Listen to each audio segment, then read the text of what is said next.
CEPERS entra na justiça para anular acordo entre governo do estado e Ministério Público.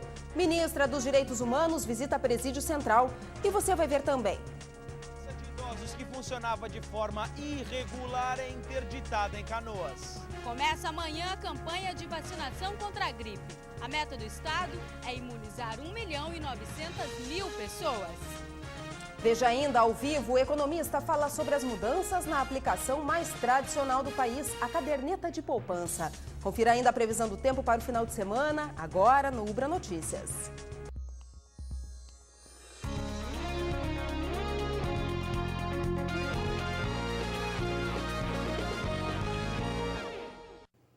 Boa noite. Começa neste sábado a campanha nacional de vacinação contra a gripe. Pessoas acima de 60 anos, gestantes, crianças de 6 meses a 2 anos, indígenas e trabalhadores da área de saúde devem ser vacinados. O secretário Ciro Simone e a primeira-dama do estado, Sandra Genro, deram início à campanha tomando a vacina. Este ano, o foco principal são as gestantes. Ano passado nós conseguimos um percentual muito baixo de vacinação, foi só apenas 56%, enquanto o apregoado é em torno de 80%. Né? Nós esperamos que neste ano as gestantes se vacinem. Preciso se dizer a elas, primeiro, a vacina não causa nenhum problema à gestante. Ela pode fazer, não causa problema ao feto. O objetivo da campanha é reduzir a mortalidade, as complicações e as internações decorrentes de infecções pelo vírus influenza. A vacinação pode reduzir em até 45% o número de hospitalizações por pneumonias e em até 75% o número de mortes. A mãe do Pedro Henrique sabe disso e hoje ele recebeu a primeira dose. Eles são nossa riqueza. Então a gente tem que prevenir, a gente tem que proteger eles, a gente tem que fazer com que eles se vacinem para que eles tenham saúde, para que eles realmente fiquem protegidos. A vacina vai estar disponível em 1.800 postos de vacinação em todo o estado a partir de amanhã. A dose previne contra 3 tipos do vírus influenza, entre eles o H1N1. A meta do governo é imunizar 1.900.000 pessoas, o que representa 80% da população de cada grupo. Ano passado, a meta de quase 80% de imunizações foi alcançada.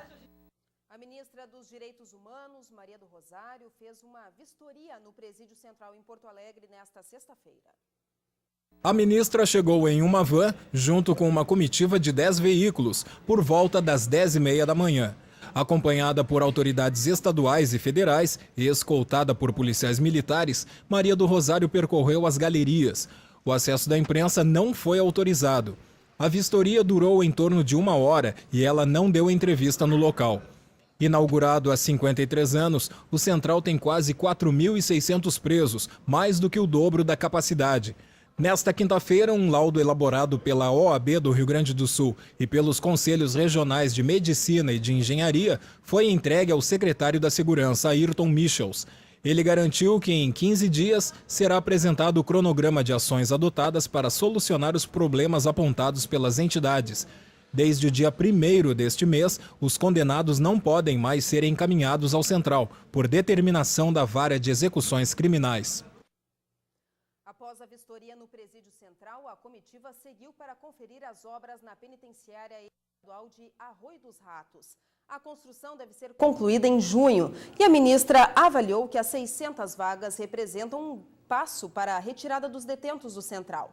Maria do Rosário classificou o presídio de Porto Alegre como inviável à ressocialização devido às precárias condições do local. Começam a valer, a partir de hoje, as mudanças na mais tradicional aplicação do país, a caderneta de poupança. De acordo com as medidas, o rendimento mensal do dinheiro depositado na poupança será equivalente a 70% da taxa básica de juros, a Selic, mais a taxa referencial. Isso quando a Selic estiver em 8,5% ao ano ou menor.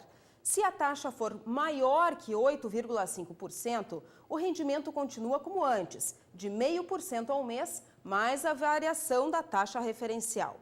Para falar sobre as mudanças na poupança, o professor de economia da Ubra, Marcel Jaroski. Por que o governo, então, adotou essas medidas? O governo adota essas medidas pelo seguinte: com a queda da taxa de juros, da economia, o temor do governo era que muitos os títulos públicos são registrados pela Selic, né? Com a queda paulatina da taxa de juros, o temor deles era que esses fundos de investimentos, os capitais nesses fundos de investimentos saíssem desses fundos e fossem para a poupança. Qual é o problema? Se houvesse essa migração, por imposição legal, 65% do capital aplicado sobre a poupança tem que ser investido no crédito imobiliário. Desse modo, o governo teria como que se financiar, né? Ou seja, ninguém não teria demanda pelos títulos públicos. Então, esse foi o motivo para mudar a remuneração da poupança. E quando o investidor vai sentir efetivamente essa mudança? O capital que está aplicado hoje na poupança não muda, né? O que vai mudar efetivamente, se na próxima reunião do cupom, que se dá no final do mês, se a taxa de juros for mais uma vez baixada, hoje é 9% ao ano, se baixar para 8,5%, aí sim vale essa nova regra, que é 70% da taxa Selic mais TR. Então, sobre os novos depósitos, as novas cadernetas de poupança que passam a valer. Mas sobre o capital lá investido não muda. Certo. Vale a regra anterior. Na prática, para o pequeno investidor, para quem tem R$1.000, eu quero investir na poupança, né? Quanto isso vai render R$1.000, por exemplo, né? Uma projeção. Quanto isso vai render daqui a um ano? Vai render menos do que rendia antes? Se a taxa de juros baixar, a remuneração da poupança certamente vai baixar, né? Agora, a questão é o quê? Depende do que o investidor, o pequeno e médio investidor vai fazer com o recurso. Se ele vai usar o capital dele dentro de um ano, a poupança tem um rendimento líquido, porque não incide imposto de renda, taxa de administração, que tem sobre fundos de investimento. Então, se ele tem sobre um ano, ele vai usar esse recurso dentro de um ano, 12 meses, seguramente a poupança ainda é um bom investimento. Então, a poupança continua mesmo com essas mudanças, ainda pode ser aí a preferência, ainda Pode. As pessoas podem ficar tranquilas e investir na poupança, ou de repente pegar esse dinheiro, investir num imóvel, num apartamento, num outro fundo de investimento? Não, claro que a longo prazo, se você tem, como eu falei, se você tem 12 meses, se você vai usar o capital em 12 meses, a poupança é o melhor investimento. Agora, para mais de 12 meses, aí você tem outras opções, tem fundos de investimento mais agressivos, né? Ou mesmo imóvel a longo prazo, né?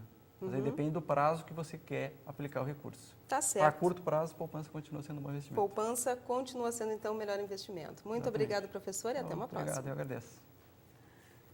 O grupo goiano JBS anunciou hoje que vai assumir as dívidas da Du Frangosul no estado. O investimento chega a 300 milhões de reais. As atividades da empresa vão ser retomadas gradualmente a partir do mês que vem. A JBS garantiu que os pagamentos dos fornecedores de frango ligados à Du devem ser quitados em 2 meses. Em abril deste ano, a Du suspendeu os alojamentos de aves e suínos e a crise se arrasta há 2 anos. A empresa já havia concedido férias coletivas aos funcionários. A seguir, Vigilância em Saúde fecha asilo em Canoas. E ainda como fica o tempo durante o final de semana no estado.